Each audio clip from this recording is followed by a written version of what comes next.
Akkam jirtu sabni Waaqayyoo bakka jirtan hundumaatti ayyaanni Waaqayyoo isiniif haa baay'atu hin jedha. Bakka hundumaatti amma guyyaa har'aatti amantoota hundumaayyuu guyyaa dhaloota gooftaa keenya Yesuus Kiristoos baga nagaan isin ga'een jedha. Kanatti aansuudhaan ergaa ganama kanaatiif qabu isiniif dabarsuun barbaada. Macaafa keessa deebii boqonnaa 9 lakkoofsa boqonnaa 4 lakkoofsa 9 irraatii kaasee maqaa Yesuusiin isiniin dubbisa. Isin garuu dammaqaa wanta ijaan argitan akka hin irraanfannetti bara jireenya keessanii guutuus garaa keessanii akka hin bannetti of eeggadhaa. Ijoollee keessaniif barsiisaa. Sagaleen Waaqayyoo jiraataadha. Baraa hamma baraatti jiraata. Daangaas hin qabu, jalqabas hin qabu, dhumas hin qabu. Namni hin darba. Abaaboon bareedee, miidhagee, margi lalisee bareedee hin darba. Yeroo aduun ba'u otoo inni cooligu argina. Sagaleen Waaqayyoo garuu baruma baraan achi ta'a. Sagaleen Waaqayyoo hin dagatamu. Kanaaf macaafa keessa deebii boqonnaa 4 lakkoofsa 9 irraatii amma isiniif dubbise kana gaarummaa Waaqayyoo akka hin irraanfanne, ijoollee keenyaatti akka dabarsinu, dhalootaa gara dhalootaatti akka dabarsinu isa kana kan inni itti dubbatu jechaadha. Kanaafuu bakka jirtan hundumaatti obboloonni koo hundumtinuu akkam jirtu, nagaan koo kan Waaqayyoo bakka jirtan, mana jirtan, naannoo jirtan, biyya jirtan hundumaatti isiniif haa baay'atu hin jedha. Kanaafuu har'a egaa ayyaana gooftaa keenya Yesuus dhalochuusaa sababeeffachuudhaan ergaan ani ganama kana isiniif qabu mata dureensaa Waaqayyoof galata galchuu jedha. Waaqayyoof galata galchina. Ergaa keenya dhalootatti dabarsina. Ergaa keenya dhalootatti dabarsina. Ijoollee keenya keessatti dabarsina. Nuti hin dabarra. Ijoollee keenyatti dabarsina. Ijoolleen keenyas ijoollee isaaniitti dabarsu. Sagaleen Waaqayyoo har'a nuti arginu kun akka kanaatti nu bira ga'eetu jira jechuudha. Kanaafuu yaa obboloota koo egaa gaarummaasaa isin dammaqaa wanta ijaan argitan akka hin irraanfannetti bara jireenya keessanii guutuus garaa keessan keessaa akka hin bannetti ijoollee keessaniitiifis dabarsuu qabdudha. Ergaan Waaqayyoo kun dhala keenyatti darbuu qaba. Galgala yoo teenyu gaarummaa Waaqayyoo dhala keenyatti dubbachuudha qabna. Guyyaa yoo teenyu yoo nyaannu gaarummaa Waaqayyoo galata Waaqayyoo namootatti himuudha qabna. Mee macaafa Faarsaa boqonnaa 3 lakkoofsa 2 hanga 5tti isiniifan dubbisa akkana jedha. Waaqayyoon ulfinaan jajadhu yaa lubbuu koo, wanta gaarii inni godhe hundumaas hin irraanfatiin. Inni yakka kee hin dhiisa, lubbuu kee hundumaafis si fayyisa. Jireenya kee awwaalamuu hin oolcha, gaarummaaf sin gonfa. Inni jireenya kee waan gaariidhaan hin quufsa, dargaggummaan kees haara'ee akka joobiraa hin taata jedha. Dargaggummaan kee haara'ee akka joobiraa hin taata. Joobirri maali? Uumama jiru keessaatii joobirri baay'ee humna kan qabu. Gosa simbirroo keessaatii tokko humna guddaa qaba. Bakka barbaade gahuu danda'a. Akkuma xiyyaarri lafarraatii gara samiitti ol fagaatee deemuu danda'u. Joobirri kunis ol fagaatee samii keessa hurriitii olitti ol fagaatee deemee addunyaa kanarra naanna'uutiif humna kan qabu, hin dadhabu. Fagootti arga. Fagootti deemee waan barbaade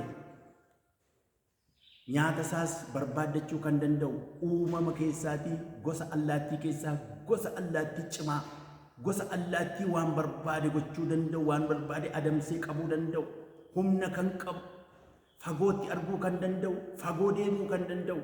An akkasiiti uumama Waaqayyo uume keessaatii jechaadha. Ati gaarummaa Waaqayyoof jajadhu, inni dargaggummaa kee akka kanaatti si haaressadha. Fagoo deemuu dandeessa, fagootti arguu dandeessa, mul'ata fagootti argu sii kennuu danda'a Waaqayyo waan ta'eef Waaqayyoon jajadhu yaa lubbuu koo. Daawiti waan baay'ee argeera, dargaggummaa isaatti waan baay'ee argeera. Diinni karaa baay'ee itti dhufee ture, diinni karaa baay'ee isa marsee ture. Saa'ol si'a meeqa eebootti darbate argachuu hin dandeenye.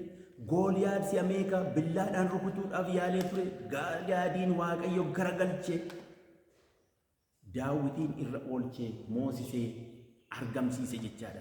Waaqayyo Waaqa akkasii waan ta'eetiifi diina kee irra si oolcha waan ta'eetiifi inni si injifachiisa waan ta'eetiifi yaa lubbuu koo gaarummaa inni sii godhe hundumaa hin dagatiin.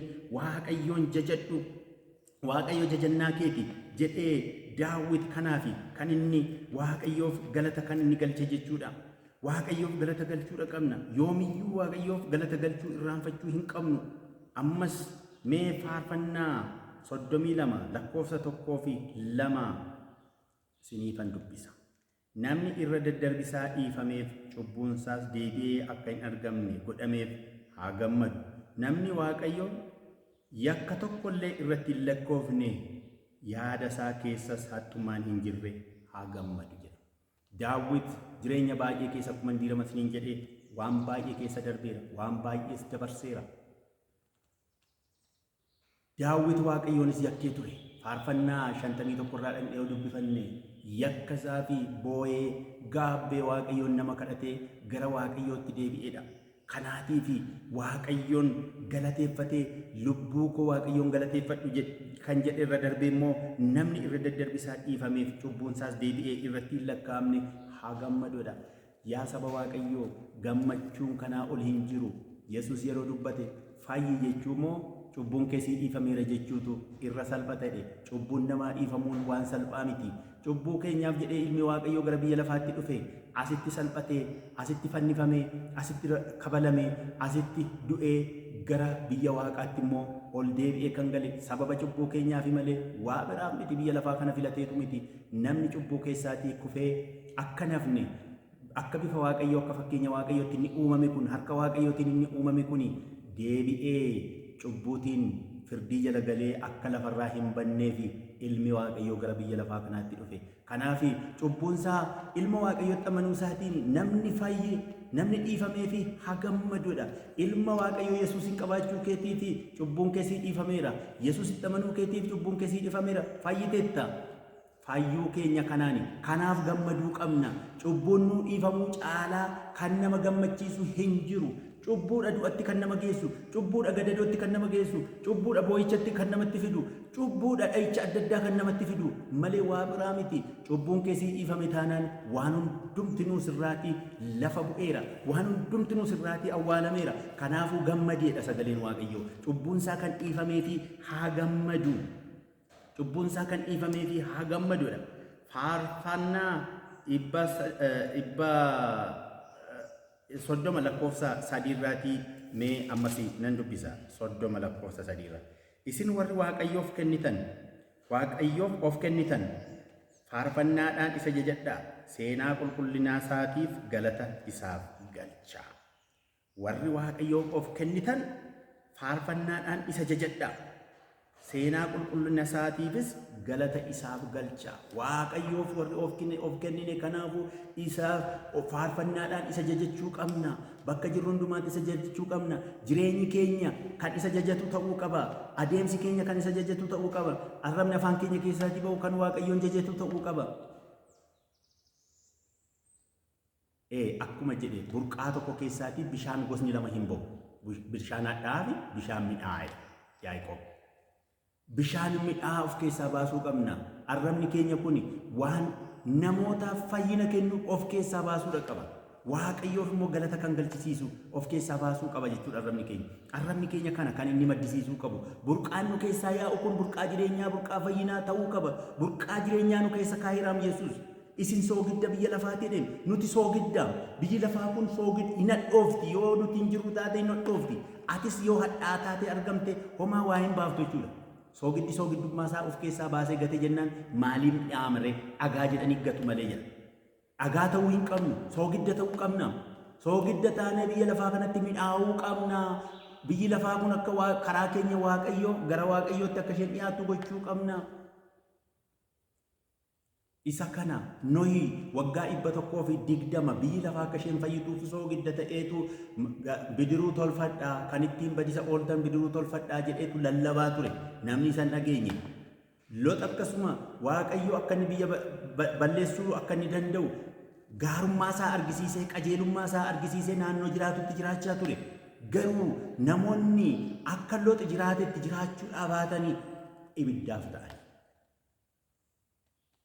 Anaaf isinis akkasi. Safarri nuti jiraannu akkamii kan nama fayyisu, oomiskis kan abaasatti nama geessu. Fakkeenyummaan nuti namaaf qabnu fakkeenyummaa maali? fakkeenyummaa Kiristoos qabaachuu qabna.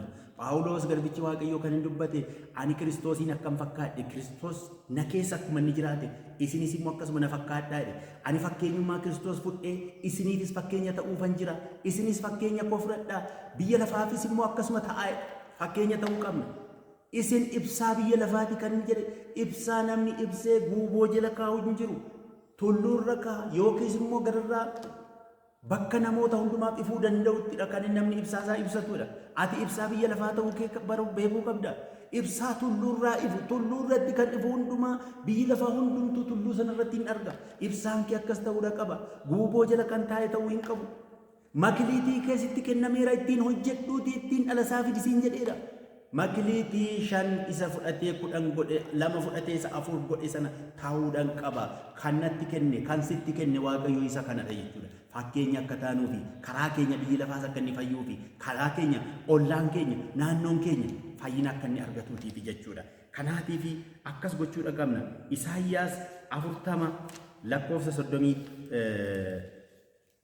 tokko mee nan dubbisa ammasiisa dhumaati jechuudha. Isaayyaas 40 lakkoofsa 31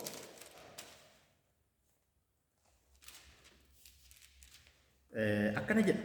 Warri Waaqayyoon abdiidhaan eeggatan garuu humni isaanii naareffama. Akka joobiraas balali'anii ol in ka'u, in fiigu, in dadhaban, in adeemu garuu hin mul'atan. Warri Waaqayyoon abdiidhaan eeggatan garuu humni isaanii naareffama. Akka joobiraas balali'anii ol in ka'u, in fiigu garuu hin dadhaban, hin adeemu garuu hin mul'atan. Kana warri Waaqayyoon abdiidhaan eeggatan isa kana akka joobiraatti diirama isinii kaaseera. Joobirri hin dadhabu, hin mul'atu.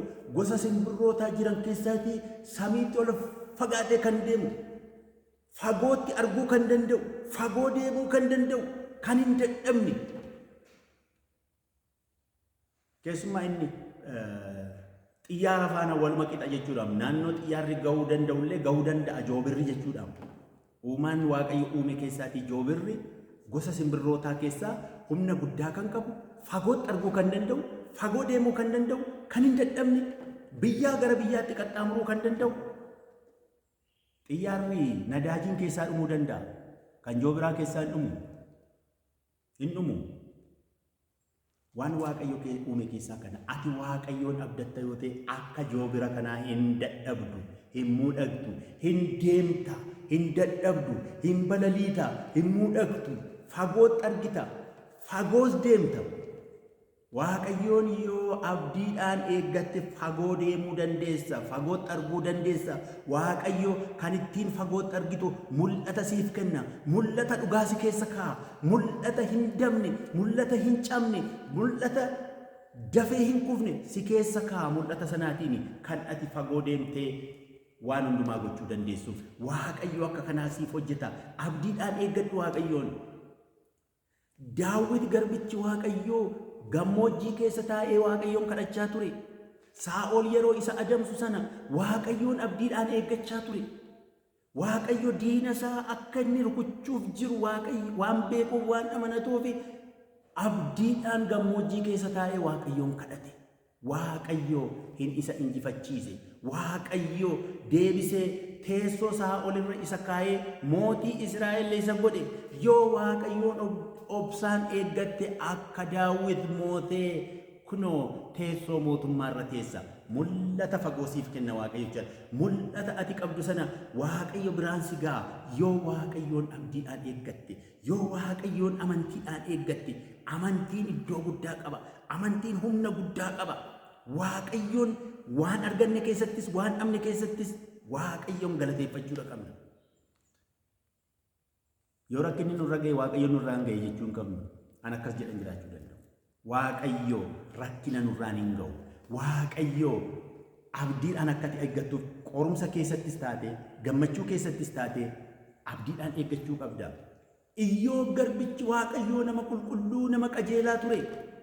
Gaafa dhalcha isatti dhufe, gaafa rakkate, gaafa dhiphate, hiriyyoonni isaa warri jaallatanillee irraa adda ba'an. Ati kana booda gatii hin qabdu. Waaqayyotu si eeggame. ati qajeelaa miti cubbuu waan qabduuf kun sitti dhufe jedhanii turani. Iyyoob garuu bakka jirutti hin sochoone achuma taa'ee gaarummaa isaa akkuma argine yeroo hamaas Waaqayyoon achuma teenyee eeggachuu qabna. Haati manaa isaallee ganiitii du'i jettee turte. Lakki akkas miti akka dubartoota warra hamootaa maaliif dubbatta jedhe garaa bal'atee jechuudha. Waan baay'een Iyyoob irra ga'e. Waan baay'een Iyyoob irra ga'e. Iyyoob garuu waan hundumaa obsaan Waaqayyoon waan eeggateef mo'ee argame. Injifatee argame. Dhumni isaa hin bareede. Dhumni isaa hin miidhage. Yaa nama Waaqayyoo yoo abdiidhaan obsaan Waaqayyoon eeggatte dhumni kee hin bareeda. Dhumni kee hin qajeela. Dhumni kee hin miidhaga. Kanaafuu obsaan eeggachuu qabna Waaqayyoon jechuudha. Waaqayyo isinaa eebbisu waan na dhaggeeffattaniif kanaaf egaa kanarraa Waaqayyoon galateeffadhaa kan jiru asuma irratti nugaa guyyaa biraa viidiyoo haaraatiin nama wal arginutti gooftaan isin wajjin haa ta'u. Warri nu dhaggeeffattan haaraa kanumti har'a dhuftan viidiyoo kana yeroo hundumaa waan nuti gadhiifnu akkasiin qaqqabuutiif subscribe gochuudhaan yookiin share gootanii like gochuudhaanis yaada yoo qabaattanis yaada yoo nu barreessitan hin fudhanna. Warri kanaan dura maamila yookiis maatii yuutuubii Damadaamu warri taatan immoo obboloota keessan warra kanaan arganneetiif akka argataniifis illee sheer godhaa yaada keessanis nuuf kaa'aa. Warri kanaan dura yaada nuuf kennitan hundumaatiifis gooftaan sinaa eebbisuu. Yaadni isin nuuf laattan cimina keenya waan ta'eef ciminni keenyas isinumaanii. Kanaatiifuu Waaqayyo bakka jirtan biyya jirtan mana jirtaniif naannoo jirtanitti sinaa eebbisu. Galatoomaa kanuma irratti dhaabna.